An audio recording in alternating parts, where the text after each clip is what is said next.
I remember the time I went to jail. Yeah, that part right there usually surprises people because when you look at me today, that's probably not the story you expect to hear.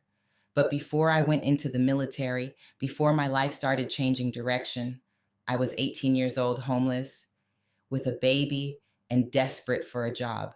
Now, this was back when you didn't have Indeed, you didn't have LinkedIn, you didn't have Monster. You had the classified ads in the newspaper, and I was circling jobs with a pen like my life depended on it because honestly, it did. I didn't need a dream career. I just needed a paycheck, something honest, something simple, something that proved I could take care of my son, something that proved I wasn't nothing. So I answered an ad for what sounded like a receptionist job: answer phones, file paperwork, handle mail, normal stuff. They scheduled an interview, and when I got there, the address was a house. Now, today, 51-year-old me would have turned around so fast, I would have left tire marks in the driveway. But 18-year-old me, young, naive, trying to survive, trying to believe somebody was finally giving me a chance. So I went inside, and without saying too much, let me just say I trusted somebody I should not have trusted. If you can read between the lines, go ahead and read them. Before I left, that man handed me a check, and I thought I had finally caught a break. Turns out that check wasn't real, and I got arrested. Yes, me, 18 years old, homeless, with a baby, trying to get a job, standing there explaining to the police that I wasn't trying to scam anybody. I was trying to survive. Now I'm going to tell y'all something honest. I am not built for jail. I am not built for orange suits. And I am definitely not built for somebody else controlling my future.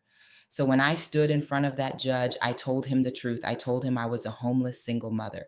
I told him I was trying to go into the military. I told him I was just trying to find a job to take care of my child.